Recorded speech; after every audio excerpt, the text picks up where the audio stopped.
All right. Welcome to the Divorce Talk Podcast.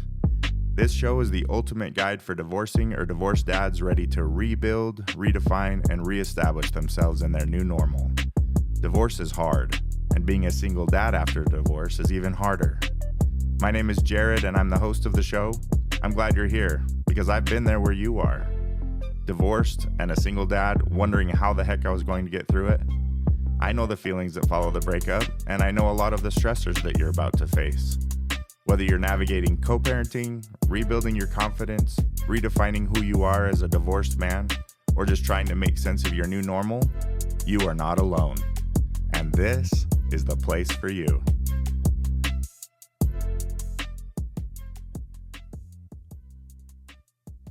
All right, guys. Well, welcome back to the show. Have you ever recorded something and then afterwards you realize you didn't have a microphone plugged in? Yeah, that just happened. So 30 minutes wasted.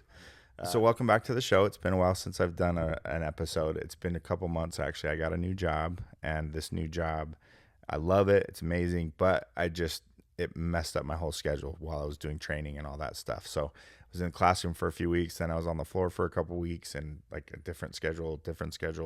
And now I have a set schedule where I've got 3 days on, 4 days off, and then 4 days on and 3 days off. So I've got time now where I can schedule a new routine, right? That's what I got to do, is figure out a new routine, but I actually have time to do it now. So I'm going to be figuring that out as I go. And today, welcome. We are going to be talking about you are not alone. Overcoming loneliness as a divorced dad. If you will remember in my podcast intro, it says, you are not alone. There are going to be lots of things that we experience in this divorce process where we feel alone. We feel lonely. We feel like we want to just isolate from the world. And it's normal. It's natural to feel that, but it's not healthy to stay there. And there's a mindset shift that needs to happen so that we don't stay there. We need to change our mentality from isolation to intention. Okay. The isolation is going to be like the natural state that we will want to be in, where we don't know what to do with ourselves. We're now, alone in a house, and we don't have anything on our walls, don't have any furniture. And so we just sit here and you're like, this sucks. This is my new life. But we need to change that we need to change our mindset from sitting in that to then intention and being intentional about getting out of that and moving forward. So that's what we're going to talk about today. There's different things that we're going to talk about that we experience, but then there's things that we're going to talk about that we have to do to get out of that. Let's see. So the first one of the things that came to mind when I was preparing for this was there's a couple Facebook groups that I'm a part of for divorced dads, and one of them, it happens every once in a while. Every couple weeks it seems like I see it, sometimes more frequently than that.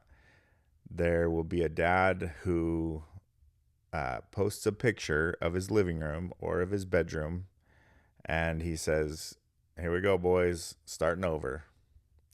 And it's a picture of like a cot in a room, or like a TV tray with like a lawn chair next to it for their kitchen table and chair furniture, and starting over. And I don't think there's many things that I've seen that depict like loneliness like that does, because a picture's worth 1,000 words, right?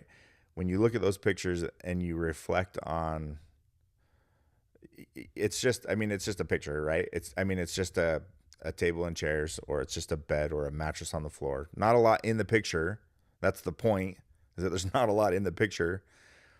But man, when you really reflect on that and what it actually is, like, it's a massive shift in the life that you once lived to a new life that you find yourself in now.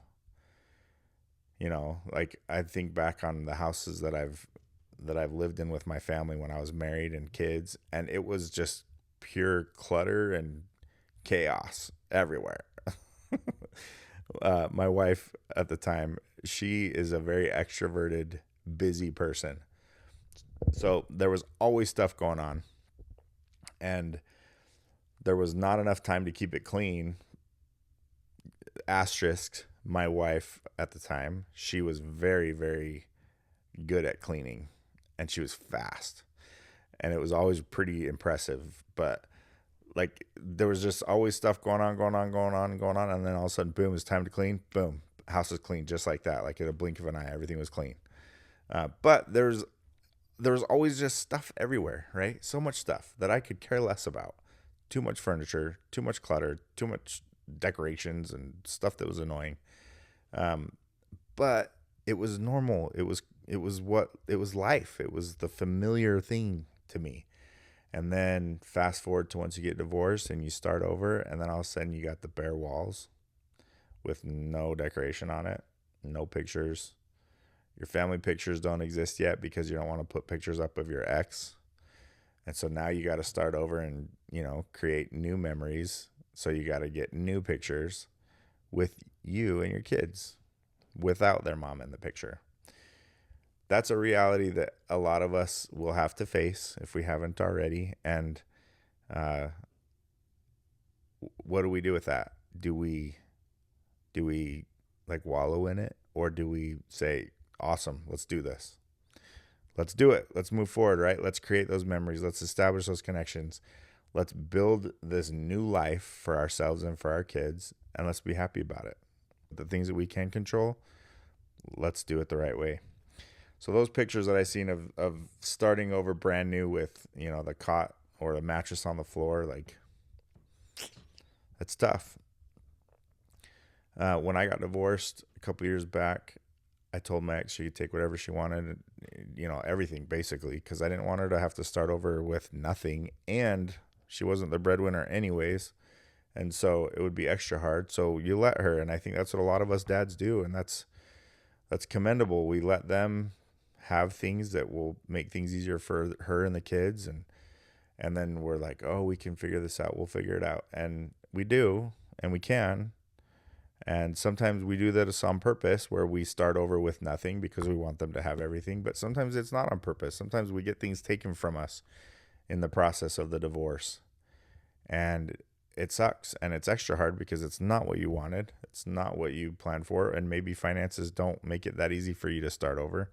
And I think that's why we start over with, TV trays and mattresses on the floor.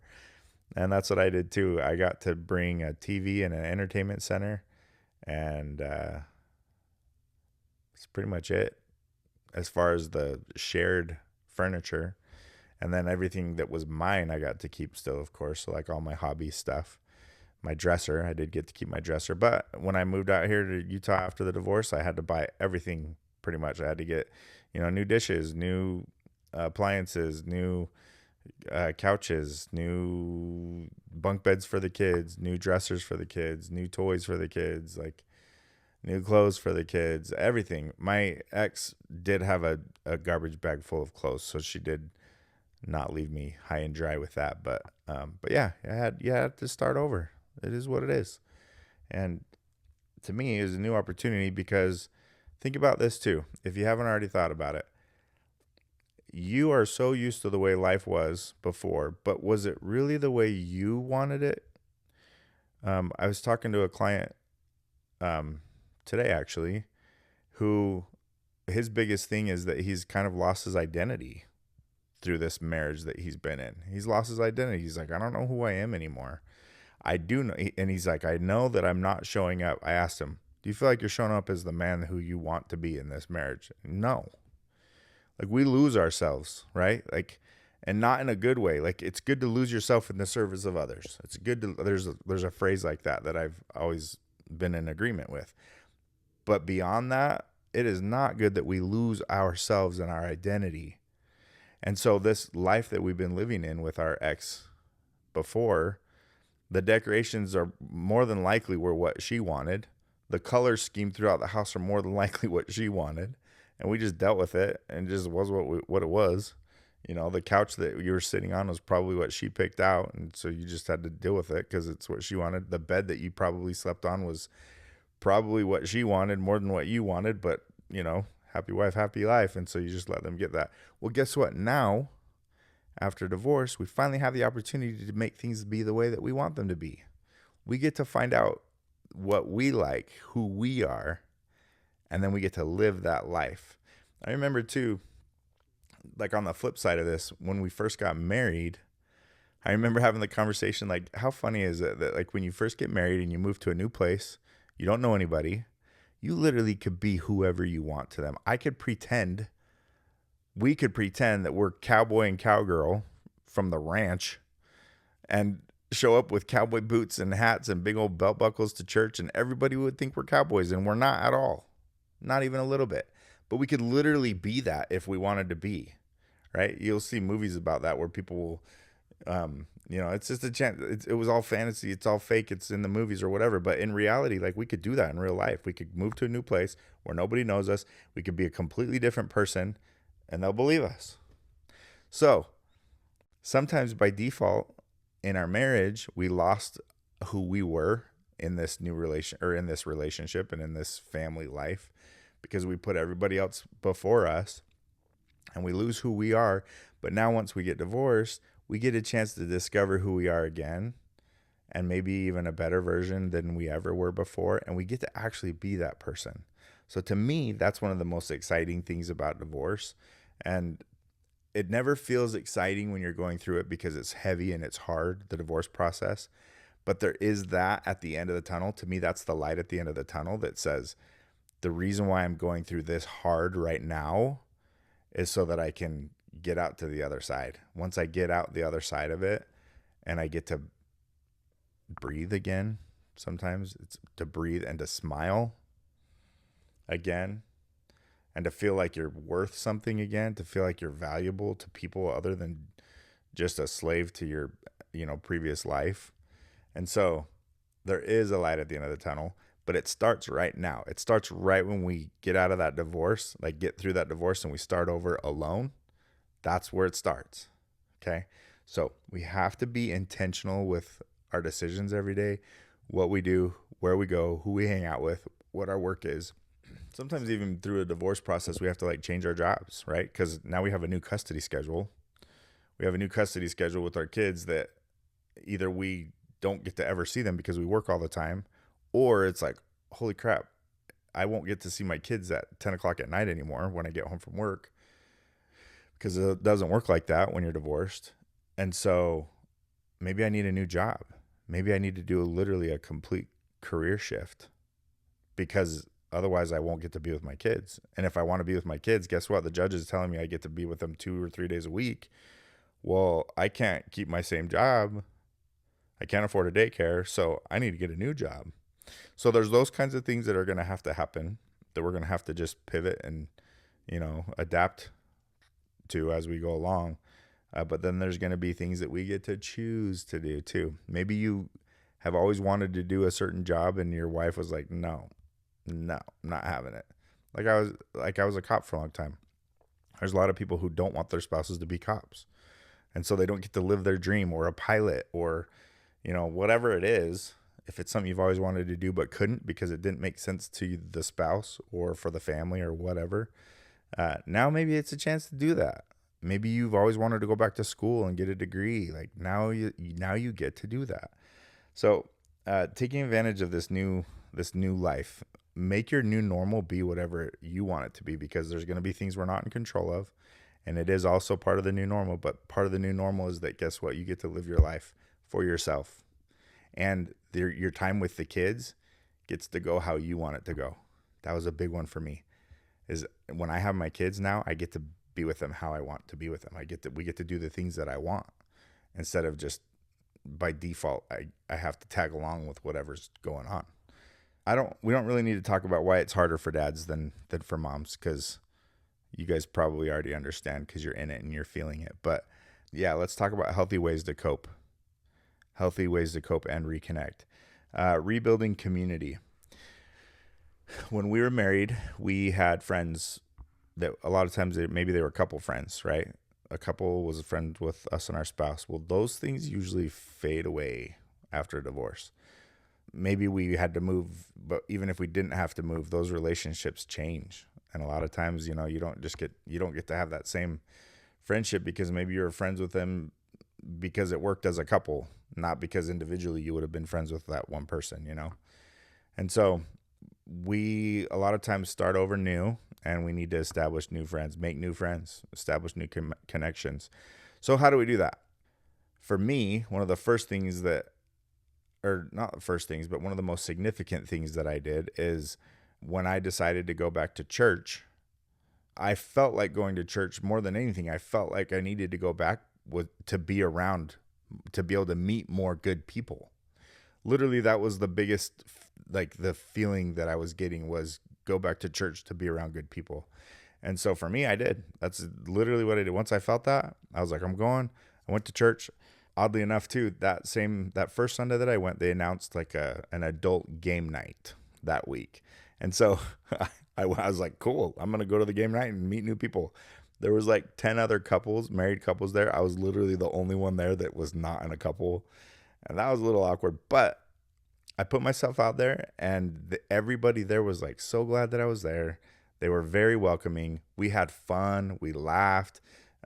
We got to know each other. Everybody was super friendly, and it was literally exactly what my soul needed. It's the most perfect thing that I needed in that moment in my life. And I couldn't be more grateful for that. And I don't live in that area anymore. So honestly, I'm not even talking to those same people anymore. But at that phase in my life, it is what I needed, because I established good connections with good people. And I ended up, being there for 6 months before I ended up moving away. And so for those 6 months, guess what? I didn't feel alone. I didn't feel, there's moments where I did, right? But I wasn't, because there was people there. There were friendships that I had established and connections that I had built. So I wasn't alone. And I was able to, every Sunday, then at that point, I had church to go to. So I got to be around those people. There was activities throughout the week every once in a while. I got to go to those activities, got to be around those people. It mattered to me to establish those connections, or to create connections, so that I was not stuck in the loneliness phase that comes after a divorce. So for me, there was that. The other thing that I got involved in was disc golf, which I already love disc golf, and I've been doing it for a few years. But for me, in the new state now where I lived, it was important for me to go out there and play and meet new people. You meet new people on the course. I played in tournaments. Tournaments were my favorite anyways, because I love to compete. But you actually play on a card with 3 other disc golfers, and you get to spend an hour and a half, 2 hours with them. And then the next round, you're with usually a different set of people. It was so fun. It was so fun. It gave me a sense of purpose. I got to compete again, which gives me a sense of, belonging and pride and competition. Like, I love that. That's part of who I am, is to love to compete and to perform in sports. So that was another good thing for me. So for you, it might be something different. For you, it might be, you're into 4-wheelers or side-by-sides or dirt bikes, or that was one thing for me too, was motorcycles. And so I got to meet a lot of people riding bikes. Once I got into that after my first divorce, I finally was able to get a motorcycle, because she didn't let me while I was married. But this is the time now where you get to do that, right? Finances are going to limit us, or hinder us, or allow it. But so finances aside, if that's off the table, find something that does fit within your finances, and jump in with that hobby. Connect with people that are of like mind and similar interests with you. That's going to be the best way to make new friends. Another thing that men do not do very good, it's not natural for us, is to open up and be vulnerable. Sometimes it's about talking. Sometimes it's about asking and listening. Sometimes it's about leaning on other people for things. For me, after that divorce 2.5 years ago, that very next year was the hardest year I've ever had in my whole life. My whole life, I'd always prided myself on being self-sufficient, not needing anything from anybody. And I loved it. And I prided myself in stupid stuff, even probably, where, for example, like I never needed to go live with my parents. And I think other siblings of mine had lived with my parents at different phases of their life because maybe they were in between houses or in between jobs or whatever. I don't know. But I never had to. And even when I was in between jobs a couple times, I was able to be self-sufficient and didn't need it. It was just one of the things that I was like proud of myself, and I took pride in, being able to buy things that I needed and not need to ask to borrow things. I have a brother. I don't think I'm talking behind his back because I think I've said this to him before, but I've made comments to the family and him, I think, about, dude, why do you always ask to borrow stuff? Like, you're always asking to borrow things from people. Why not just get your own? Like, go buy something or rent it. Even things that you could rent if you don't want to buy it. Instead, he's like asking to borrow it. And I just never, it was stupid of me. It's my bad for judging him like that. But I didn't understand it. And to each their own. Everybody gets to be how they want to be. But for me, I wasn't about that. Fast forward to 2 years ago after my divorce. That next year, and then even this year, I have needed people more than I've ever needed anybody in my whole life, financially and like mentally, for like my mental health and emotionally. I have I've had to call my mom crying multiple times, and she's sat through some of the hardest conversations I've ever had, to help me out and to be there for me. I experienced my first panic attacks and anxiety attacks, and I didn't know what the heck to do with them. Some people, it's normal life for them and they deal with it all the time, and it sucks, but they know how to cope with it. They know how to deal with it. I didn't know how. And in a major panic mode where I felt like the world was closing in on me and I didn't have a solution to any of my problems. And everything seemed like such a, life, like significant, huge problem, when really it's not. Your brain just does that. It makes you think that things are way worse than they are. The only thing I could think of to do in that moment was call my sister-in-law, who I knew struggled with things like that. And I knew she knew how to cope with it. And she basically like saved me in that moment. And that's humbling. It is, especially for someone like me who was always very self-sufficient and capable of doing anything I ever really wanted and not needing help with things. I found myself really needing a lot of help. And then financially, I've had some of the worst struggles of my life the last couple of years, and after the divorce, and it's not easy to come out the other end of a financially difficult divorce. And I've been very blessed, and I'm so grateful for family that's been willing to help me out. And that's so hard for me to say that, and I can't believe I'm even saying this on here, but it's important that men are vulnerable. It's important that we are vulnerable and willing to open up and share and talk about our feelings, talk about what's hard, because some of the worst things that we could do for ourselves is to suffer in silence. And unfortunately, we do it a lot.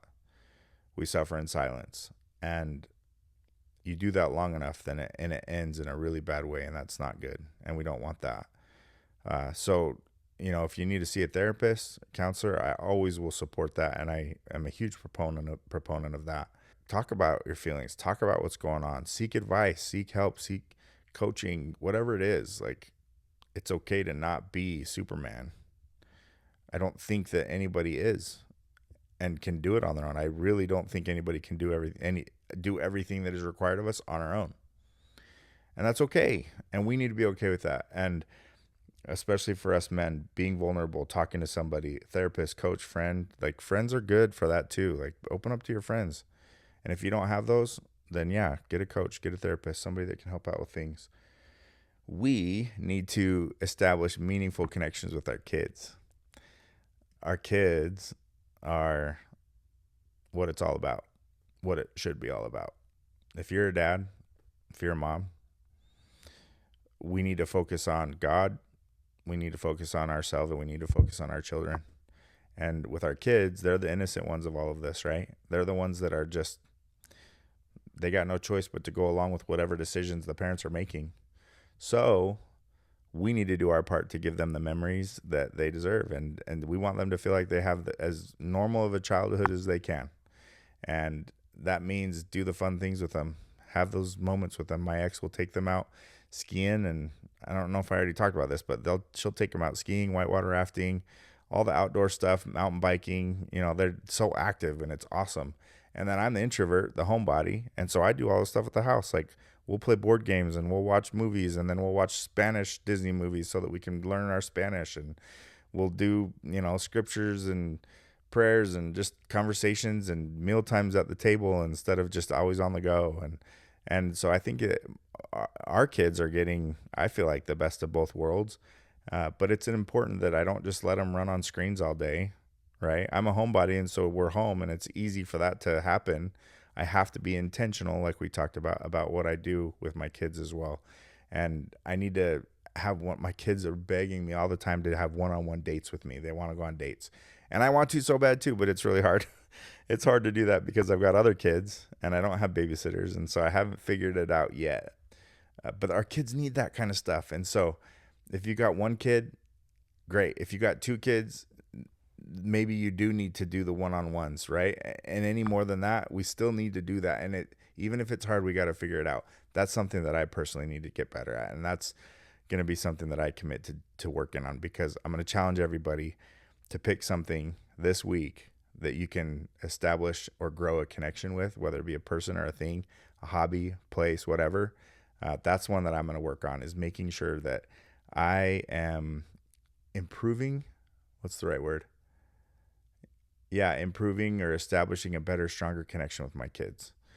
I do not want my kids to resent me because I didn't do enough with them. I'm already fighting an uphill battle against that because their mom is fun and cool. but I need to make sure that I'm creating good memories with my kids, and we all need to do that. Let's see. Dating. Date when you're ready. Don't bring past baggage into your new relationships. If you feel like you are, then maybe you're not ready to date yet. To me, that's kind of a good sign of when you're ready. Are you still holding on to stuff? Are you still angry or bitter about things? Are you still unable to cope with certain situations? Do you react or respond in unhealthy ways still? If the answer is yes to any of that stuff, then maybe you're not ready to date. We don't want to be alone. Being alone sucks. I'm exhibit A of not wanting to be alone. So I have to make sure that if I'm going to be in a relationship with somebody, am I doing it in a healthy way? Is the timing right? Am I doing it in a healthy way for both of us? But then also, is it right for my kids that I'm doing that? These are all questions that I've got to decide and ask myself. And let's be honest. Here's a real thing too. My ex is always going to have an opinion about that.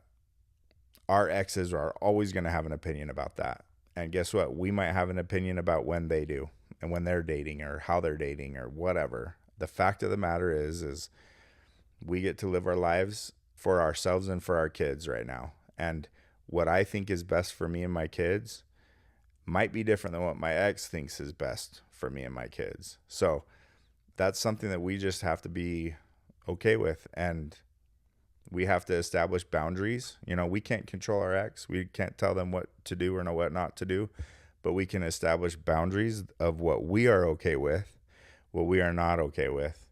And we can establish those boundaries for others around us to help us be, living the life that we want. We don't want to allow negativity into our lives. We don't want the distractions to come in to take us away from our progress that we're trying to make. So I brought that up because of the dating thing. Our exes are going to have opinions. I promise. Okay, mindset shift from isolation to intention. We talked about that. Being alone does not mean you're unworthy or forgotten. It means you're transitioning. Being alone does not mean you are unworthy or forgotten. It means you're transitioning. That is a true statement. Okay, those pictures that I still have in my mind, I have my own experiences of it, but the pictures when other dads post, I care about other dads, and I care about divorce, and I care about conflict. It's sad, and it's hard to see, and it's hard to think of when you really let yourself try to feel the emotions that they're feeling. It's hard, and it's sad, and it's heavy to be alone. It does not mean you are unworthy. It does not mean that you are forgotten. We are literally in a phase of transition. So from going to this old life that we are leaving behind us, whether we started it, initiated it, whether it was intentional or maybe they did, but guess what? It is our new normal. And we have to be intentional about what we do moving forward. And guess what? Let's be excited about it, because it literally is an opportunity for us to reestablish who we are and to be who we want to be and have those relationships with our kids that we've always wanted to have, and maybe get that new job that we wanted to do. Maybe go back to school, get involved in this hobby that we weren't allowed to do while we were married.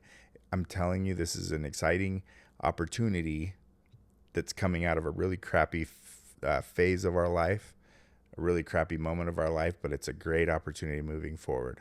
So thanks for watching this episode. Thanks for listening.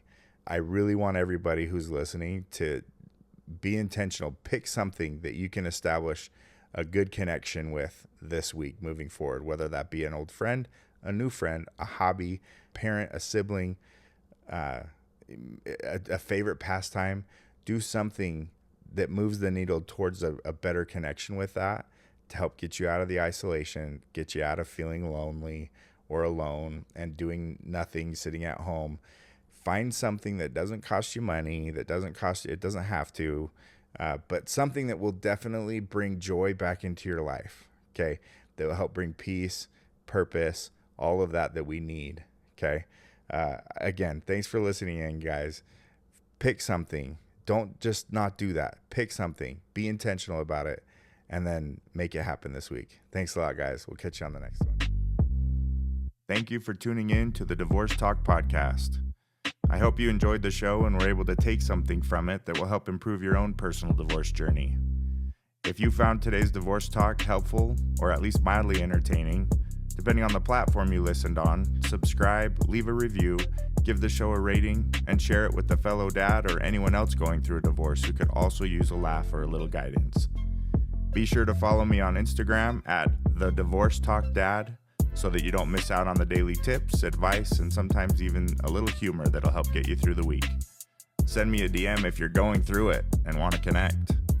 Until next time, keep showing up, keep moving forward, and don't forget, you're doing better than you think. See you next week.